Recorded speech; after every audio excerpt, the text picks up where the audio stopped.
Brimstone, issue number 2 from DC Comics. This is part of the New Age of Heroes. Actually, it's the Curse of Brimstone, not just Brimstone. But yeah, this is issue number 2 of what, what people are basically calling DC's take on Ghost Rider, which I don't know. I mean, why? Because he makes a deal with the devil? I mean, that's a Faustian story. That goes back like hundreds of years. It's not like Marvel has a monopoly on that. I mean, what? The fact that he like lights up on fire, maybe? I mean, he's not even like a skull or anything like that. I mean, I can see like some of the similarities, I guess, between Brimstone and Ghost Rider, but I mean, other than the fact that they're basically making a Faustian deal, there's really nothing like too similar. Basically, in the first issue, we get our main character Joe, who is what is he, like a teenager, young adult, and he lives in this town. Basically, it was a town that thrived, and then companies moved out, and now it doesn't anymore.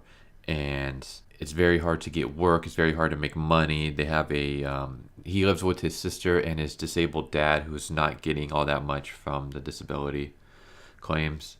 So he wants a better life for his sister because his sister is actually like intelligent and she can go places. It's just her dad and him kind of hold her back. Like right now she's like working like at a diner for like minimum wage and stuff like that. So he wants like a better life for his sister. It's something that like a lot of people can relate to, wanting a better life for family members and stuff like that. So he goes out to, I guess he's gonna do like an interview or something. Car breaks down. He comes across this other guy in a limo who refers to himself as the agent, I think. Basically, he offers Joe a job. He's very vague, and he just basically says, if you make a deal with me, I will put your town back on the map. It'll be a place that people want to come to. And of course, Joe shakes his hand, and the deal is basically like a monkey's paw, where it gives Joe like these powers, the powers of Brimstone, and he starts basically lighting the town up on fire. And the dude who he was making the deal with basically says, you wanted the town to be put on the map, a place that people will come to. Well, people are going to come. They're going to come to see, the town that got destroyed, basically. So yeah, let's just start getting right into it. So we start off with the Bendis advertisement. Oh God. Superman's past has come to destroy his future. The Man of Steel.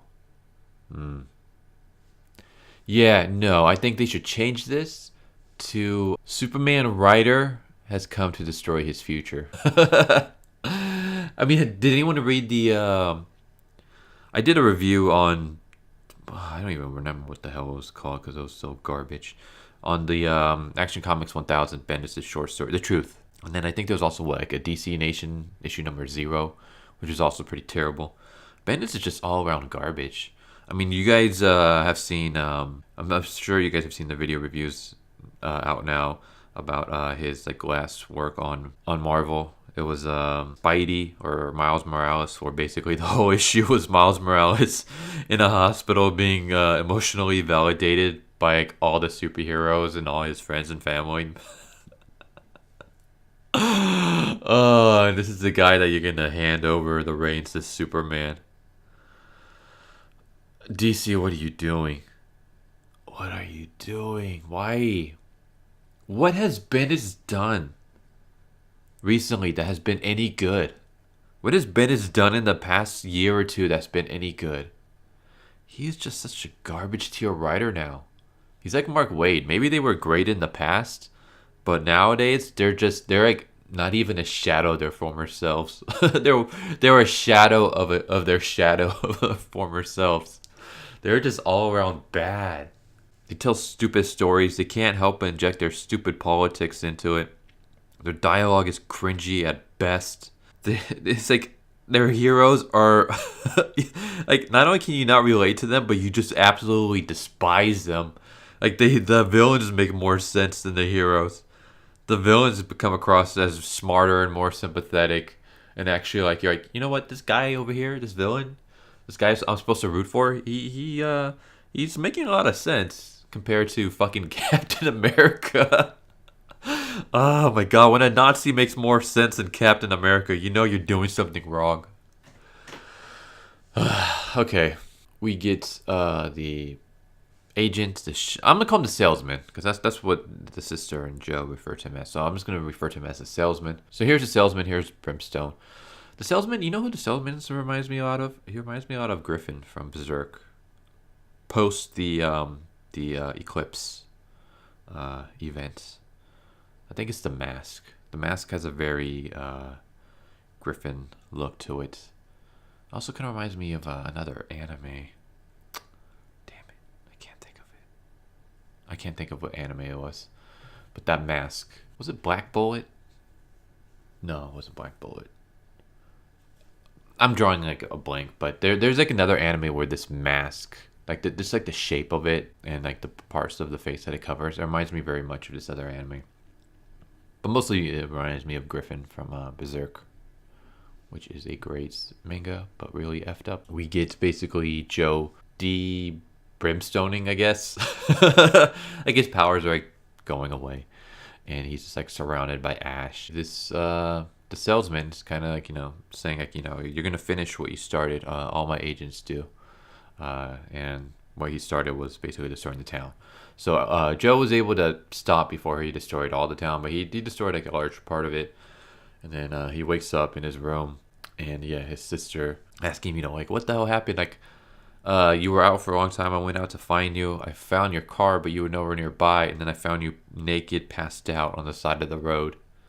You would think maybe she would ask, like, do I need to take you to the hospital? Like, you know, were you, you know, raped or something? Like, your family member wakes up. I mean, you discover them naked, passed out on the side of the road.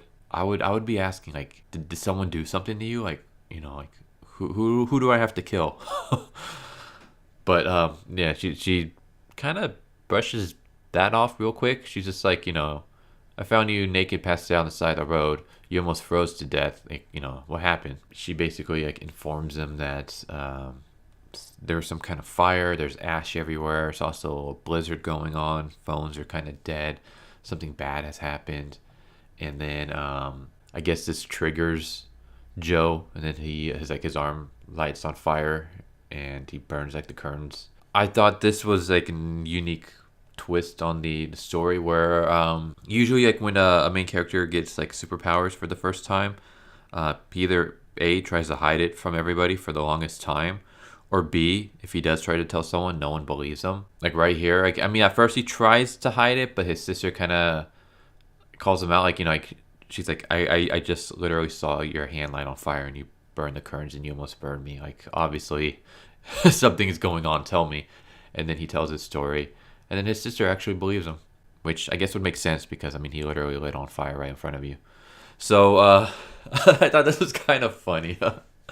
They go on the internet and they go on Reddit to find clues. Oh, because yeah, Reddit is a bastion of information. I know when I want to find something, the first thing I do is I go to Reddit. But yeah, through Reddit, they're able to find out that there's like other towns that's basically like wiped off the map, like with, you know, overnight.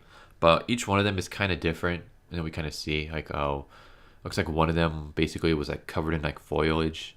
Another one, it looks like, I don't know if that's like oil. Kind of looks a little bit like oil, but it's like swampy mess. And then the next, it looks like, I don't know, moss or something. And then there's also like a blizzard one. Basically, like towns are getting wiped out by like different like elements and stuff like that. And they come to the conclusion that basically there's either more than one salesman, or the salesman has gone around and he has basically made a bunch of what I guess they're called agents. So Joe's not the only one. There's a bunch of them out there. Yeah, we cut to their dad, who is out basically pulling a Homer Simpson, Mr. Plow, you know, plowing the streets so that the ambulances and stuff like that can get around. And he comes across this snow woman who crashes who basically makes the dad crash the car.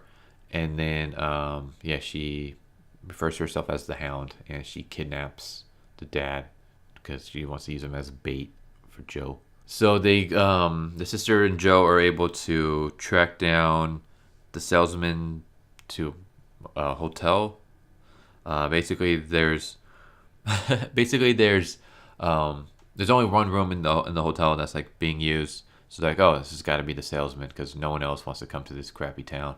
So they sneak in, which I don't know, like for some reason that kind of brought a laugh out of me, because I'm seeing the agent as almost like a devil type character. I mean, he's basically like, yeah, I mean he's basically like, you know, the deal with the devil, the whole Faustian story. So just picture him like staying at a like cheap motel. I don't know, it just makes me laugh. I'm just picturing like the devil at a motel, like leaving like really bad Yelp reviews. The service was shitty.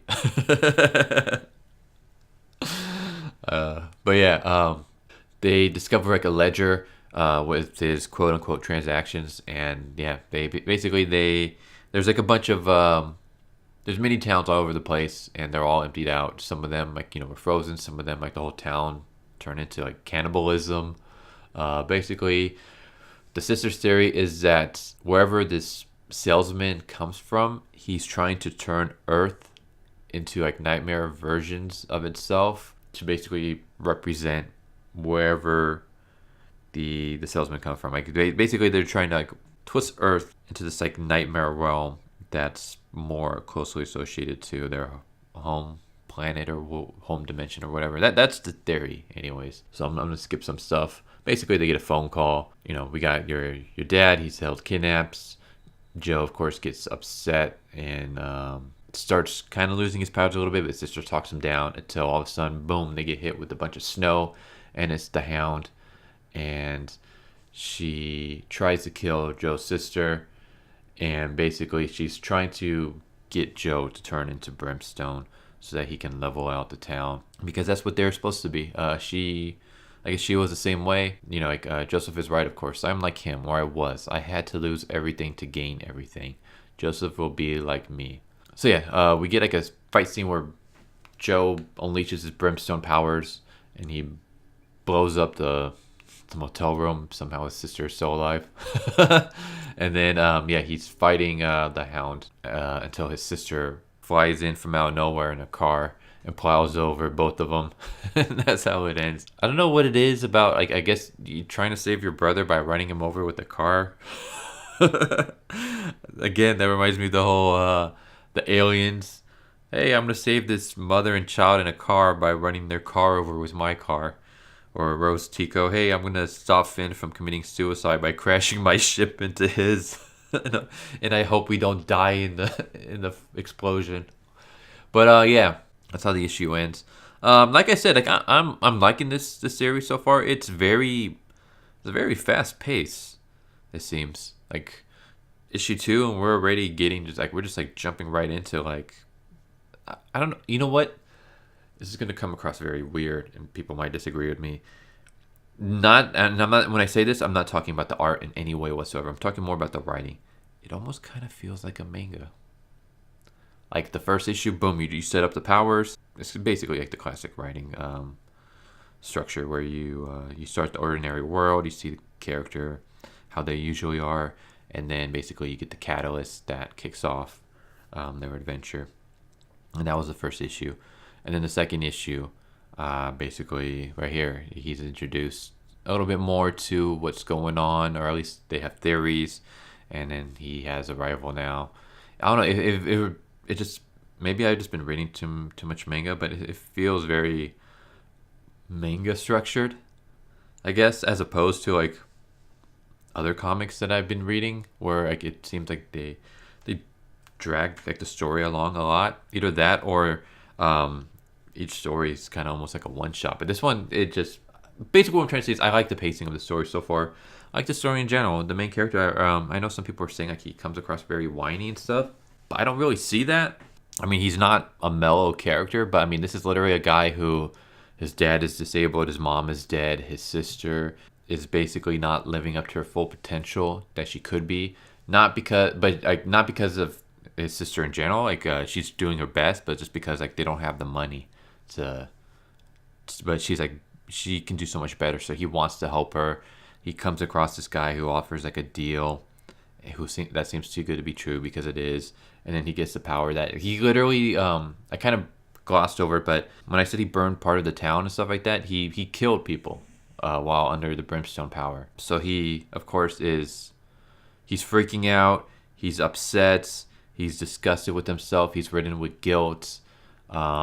He's also filled with anger at these people for forcing him into this situation, or at least like he feels like he's being forced into the situation, which somewhat, I mean, it was basically entrapment. I mean, he did shake the hand that was offered to him, but at the same time, the deal is very vague. But I guess what I'm trying to say is he's an understandable character. Like I don't look at him and I'm thinking, oh man, this guy's just a little whiny piece of crap. No, like I can completely understand why he feels the way he does.